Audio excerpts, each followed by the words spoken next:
welcome to Spawn Point, the show for gamers by gamers. I'm Rad. I'm Barjo. I'm Goose. And I am Darren. Guys, today is the last day of Book Week for 2017, and you know, when you think about it, books and games actually have a lot in common. That's right, Rad. They both need a good story and strong characters. They get our imaginations going and they can transport us to fantastical places. Some games even take direct inspiration from books. Exactly, just like the Aussie-developed game Paperbark. We really wanted to try and, capture that same kind of feeling that you have reading those books, but we wanted to try and see if we could make that translate into a game. Also on the show today, we find Pew Pew lasers as greedy space capitalists in Vostok Incorporated. Pew pew, pew pew.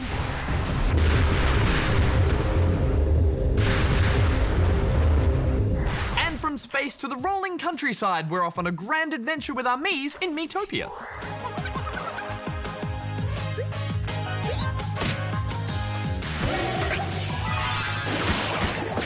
Well, we have lots to pack in, so power up your brain cells, Spawnlings. It's time for Darren's Challenge!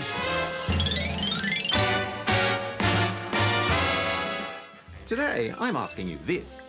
In Crash Bandicoot 1, what is the name of the invention that mutates Crash at the start of the game? Answer at the end of the show! You know, I actually don't think I'd mind being mutated into a platform-jumping superhero. I don't know, Rad. Think of eating all that Wampa fruit. I think the fibre would be good for you, Goose. Well, let's get on with our first review, which happens to be in space. Space!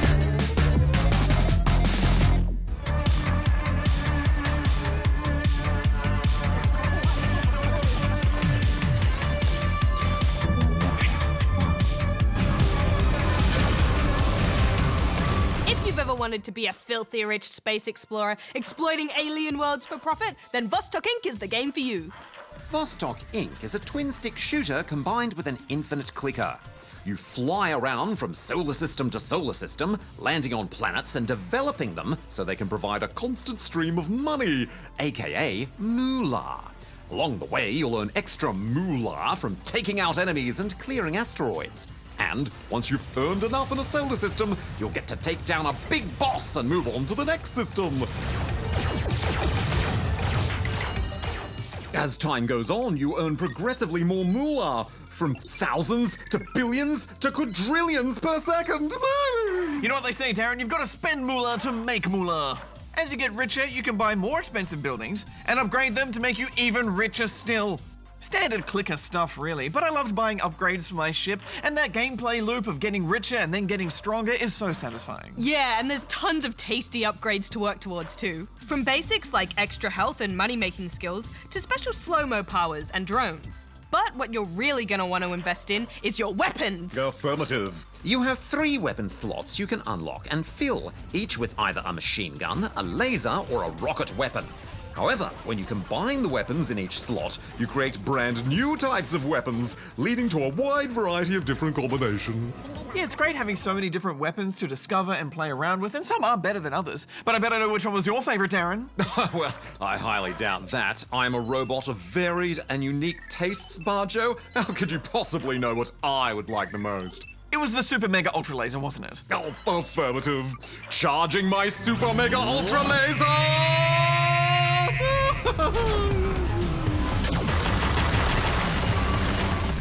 Well, I personally couldn't go past the Laser Unicorn Attack Squad. Very little can stand in the way of wave after wave of rainbow unicorn power. It is a very silly game, isn't it? Yeah, it doesn't take itself too seriously, which I love, but that can also be a pro and a con, because the game is kind of one big joke, but you can only tell a joke so many times before it stops being funny. Very true, and from a shooter point of view, this didn't blow my mind, but it was decent enough to keep me playing happily through to the end. I liked experimenting with all the different weapons, and I liked that each solar system has new enemies with new attack patterns to deal with. Plus, they have some rather, unique designs, such as the charging rhinoceroses in pink tutus. And the occasional locked screen battles they throw you in can get satisfyingly hectic, especially when you have to pull off some good slow-mo evasion tactics. That always feels so cool. Also, you have to admit there's something very enjoyable about using a giant laser to harvest asteroid fields. Oh, definitely. And I really liked the manager idea too. Basically, you find these managers floating helplessly in space, and each one you rescue gives you a 3% earnings bonus. But if your ship gets destroyed, you'll lose them all. It adds a nice bit of stress and motivation to stay alive, since it can really suck to lose them if you've saved heaps. You'll also sometimes find special executives floating around who will be recruited into your crew permanently, even if your ship is destroyed. These characters not only offer boosts, but each have their own special retro minigame. Yeah, the games are fun, but they are silly and very basic. I appreciate the effort they've put into cramming in lots of stuff to do, but they're the sort of minigames you'll play once and then never play again. All up, I always find clicker games strangely satisfying, even though they usually have nothing to do other than click. But combining that sense of progression with a shooter is a great idea, and they did it really well. I'm giving it 3.5 out of 5 rubber chickens. Yeah, I agree with you, Rad. This is simple, silly fun. I'm giving it 3 out of 5 rubber chickens. There once was a Rad who heard of a game that was like a storybook, but not quite the same. It had illustrations, but no pages to be found. And it had lots of words, and also plenty of sound. After much searching for this book, that could be read in the dark, in a paper house, Rad found the devs of the storybook game, Paperbark. Paperbark is a game currently in development in Melbourne that has taken its inspiration from classic Australian picture books. In the game, you play the role of a delightfully playful wombat on an adventure around the beautiful Australian bush. I caught up with the game's lead designer Terry to find out how and why they made a game inspired by books. Terry, why did you decide to make a game like Paperbark? It originally started off as a uni assignment. We all studied at RMIT, and it was our final year project. We wanted to make a game that could essentially showcase an Australian landscape. A lot of kids' books kind of kept coming up in conversation. Books like Blinky Bill, Snuggle Hot and Cuddle Pie, Possum Magic and that kind of thing. We really wanted to try and, capture that same kind of feeling that you have reading those books, but we wanted to try and see if we could make that translate into a game. One thing which was really evident in a lot of these stories was that our landscape is quite extreme, like we have bushfires and these really, really harsh conditions, and we realised that was kind of what made it unique. It's not necessarily the specific plants and animals in it, but as a package and under those extreme conditions. So how do you reference these picture books through the game? The actual story itself that's going to be told is really heavily referenced through all these different books that we had growing up. Nina, who's the lead artist, is always flicking through them, like composition, colours, and the watercolour shader which Ryan has developed was also off the back of that, because watercolours seem to be really used quite a lot with a lot of these stories. The result of these influences is a game that feels almost like a living book. Starting with what seems like a blank page, the watercolour style world paints itself in as you explore, almost like you're creating the story as you play. All the flora and fauna you find on your adventure is an accurate reflection of the Australian bush. Not to mention, the wombat is super cute with the way he bumbles around, exploring his world. We chose a wombat because we wanted to choose an animal which was a little bit less represented than a lot of the other iconic Australian animals. But then also from a design perspective, the wombat worked really well in the kind of story that we wanted to tell. I've often said that the gameplay is the space in between the pages. And that's kind of how this game has been set up, so as the wombat kind of walks and explores its space, it's meant to feel really relaxing, it's meant to feel nice, like it's not meant to be an aggressive game or anything like that. We wanted to get that kind of fluidity, just like with the watercolours, just this landscape being painted and you kind of wandering through the space. We obviously drew a lot of inspiration from, these kids' books and things like that, but it's also like, we're from here as well, we grew up here, so a lot of the inspiration is also just from our backyards and when we go on a bushwalk and things like that. We kind of have set this game up so it'll get people a little bit more interested. There's parts in the game that explore different native flora and fauna and kind of explains where they're from and what they do and that kind of thing. So the idea is that it might kind of inspire people to want to go out and explore that for themselves in real life as well. Well, thank you so much for talking to us, Terry. It's always exciting to see the amazing things that Australian developers are working on. Can't wait to play it! And with excitement, Rad bid farewell to her new Paperbark friends. She skipped all the way home, and that is where our story ends. Okay, it's question time. And first up, we have this from Emma, who is in Birdsville, Queensland. The town of birds. More birds! What do you think the official bird is of Birdsville? The mother bird. Oh, the mother bird. I'm a big fan of Spawn Point and Minecraft. Here's the question. Is Minecraft Adventure Time Edition out in Pocket Edition? Also, how's Rad going? Try this. One more. Don't know if that said anything. Okay, bye. Well, we're big fans of you, Emma. But yes, Minecraft Adventure Time Edition is available in Pocket Edition. Just go into the store and look for it in the mashup pack section. And how are you going, Rad? Oh, I'm going very well. Thanks for asking, Emma. I hope you're going well too. How are you going, Barjo? Me? Oh, I'm going superb. Oh, good. Okay, well, moving on now, we have a complaint. Oh, well, now I'm not going superb. Oh no, superb. And it is from Metroid Warrior in Samus's armpit outside Australia. I'm going sub-superb. Sub-suburb. Suburb. As an older viewer, it's saddening that Good Game SP set such a bad example with the English language. The word versus is not a verb, nor does it have a verb option. You don't verse someone, and you're not versing someone. You play or are playing them, or could even race, fight, or battle them, depending on the game. All three of you are guilty of this wrong use, with Goose the most recent last week during the interview with Mojang, while Rad, if I remember correctly, a few weeks ago during the Ask GG segment that involved Pikmin 4. It's even sadder that Mr. Fancy Language Robot Darren doesn't hold to this poor behavior. You all deserve to drink from the noob cup for these shocking indiscretions. And Barjo deserves a second serve for calling Pikmin 4 the fourth sequel to Pikmin. It's the third sequel, as the first game can't be a sequel of itself.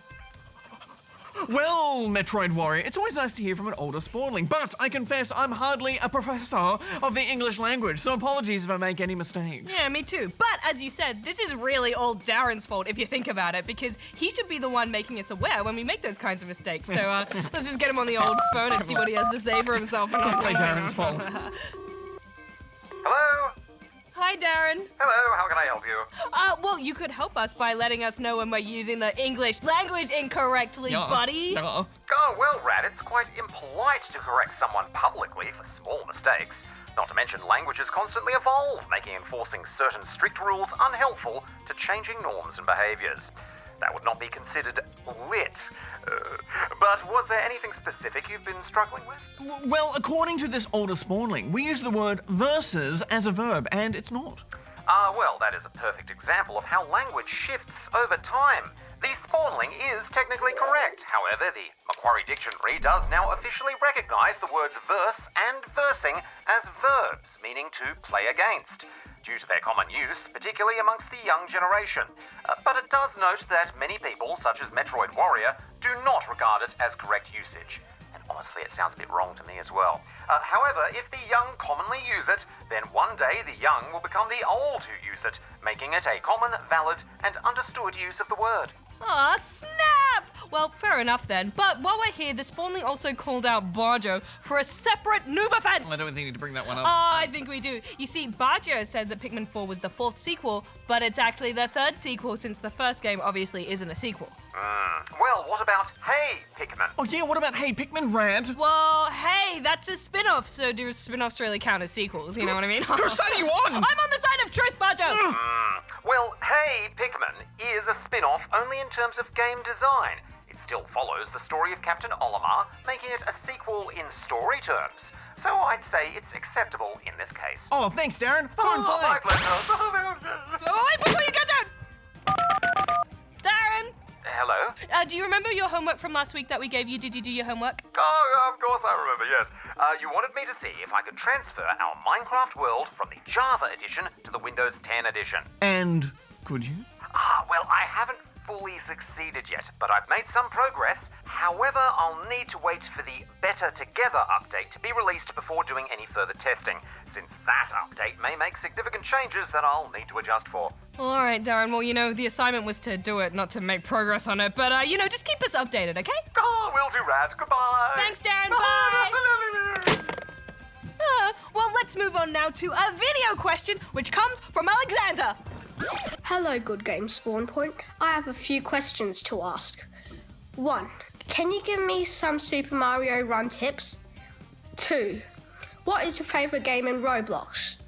3. How would you recommend starting off your adventure in Terraria? Thank you. P.S. Get Darren to deactivate his lasers. Bye. Well, thanks for your video, Alexander. As for some tips for Super Mario Run, well, first things first, practice makes perfect. Make sure you master all the moves on offer like long jumps, spin jumps, jumping off enemies, wall jumps, and every possible move. And maximize your coin collecting prowess. And of course, take time to learn each level. Try to focus on one level at a time to really master it. And let all the special coin locations sink in until you've got them all inside your mind. And don't be afraid to use easy mode to practice. Keep using those infinite bubbles to really perfect every part of a level. And make sure you use bubbles in general. They're great for giving you a second chance if you miss something. The other thing to focus on is fairly obvious. Just play a lot. Regularly check in to play bonus games and collect extras, build Toad houses, play in Toad Rally, and get stuff. Stuff is good. Also, if you're trying to get specific color Toads from Toad Rally, then use the same color Yoshi if you have them to get a few bonus ones. Oh, good tip. And also use the different characters you can unlock and make the most of their skills. Luigi has a higher jump, Toad is faster, and Peach and Yoshi can float.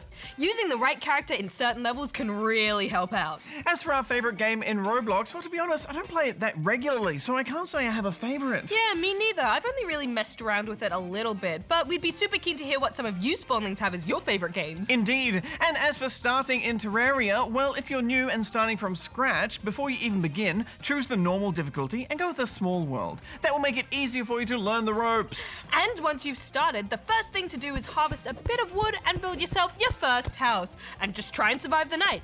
If you don't build a house, you're gonna have a rough time once the monsters come out.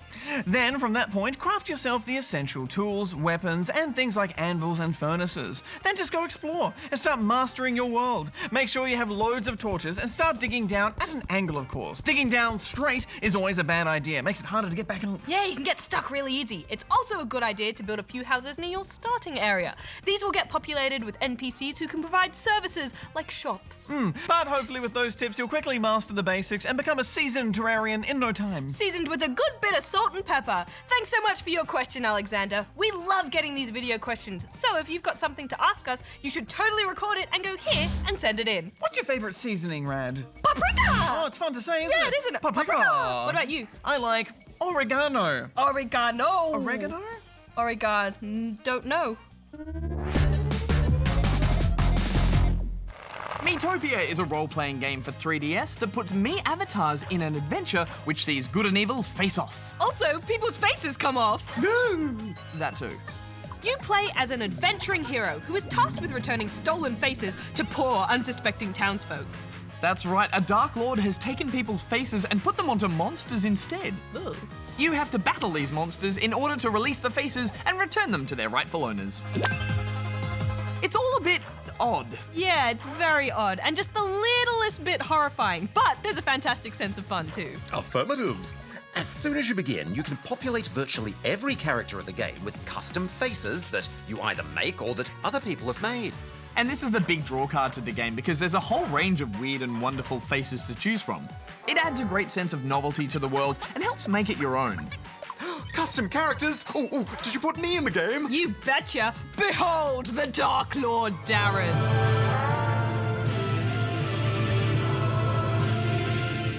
Oh, so I'm the villainous Dark Lord, but I'm not evil. No, of course not, Darren, but you are very powerful. Yeah, and mysterious and non-human. Oh, well, that is very true.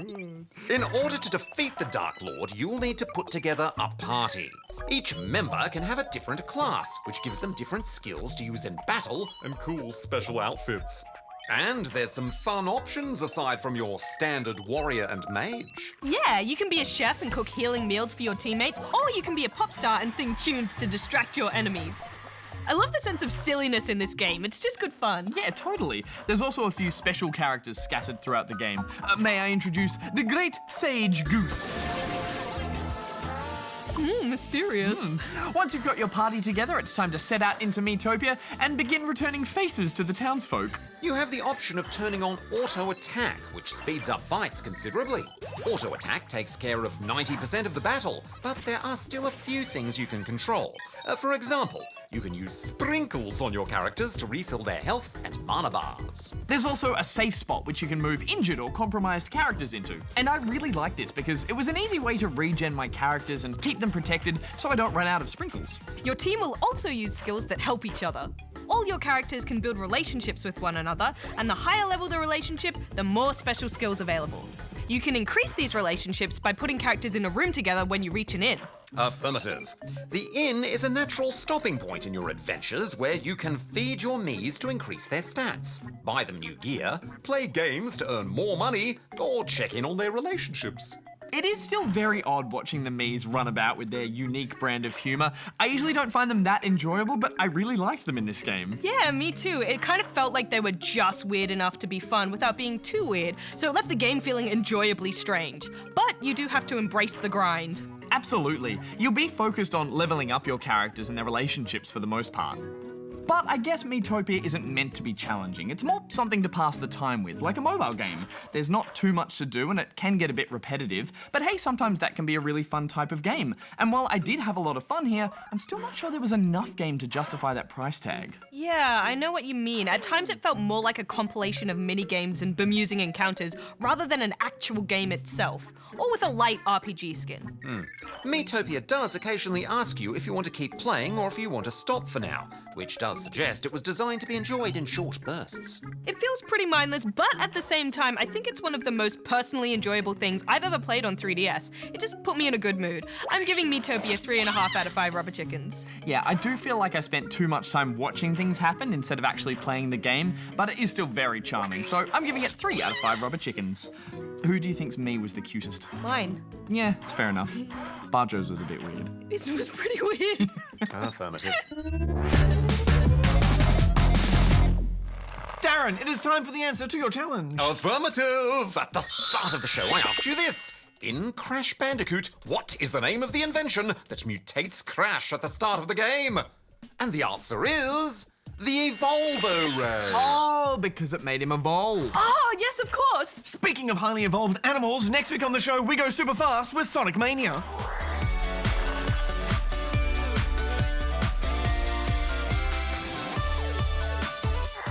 Sonic in 2 dimensions, where he belongs. We'll also be checking out the new Professor Layton game starring his daughter, Catriel. The hand of the clock must have been an enormous wafer. Now you're taking the biscuit! Well, traces of a substance that could be wafer were found at the base of the clock tower. Doggone it! Don't forget, Spawnlings, to check the ABC Me app this Monday for the latest episode of Spawn Point Scoop, in which I have a first play of Knack 2. Oh, sounds excellent. Well, until then, be nice. Have fun. And keep gaming. Goose out. Rat out. Barjo out. Darren out. Hey guys, did you know the lead developer of Sonic Mania lives in Melbourne? You should go interview them. Yes. Gotta go fast, Barjo. 6 Sonic spins on my way. Oh, look out for those spikes, Barjo. Ah! Why do we have spikes there? Oh, that's where I keep my spikes.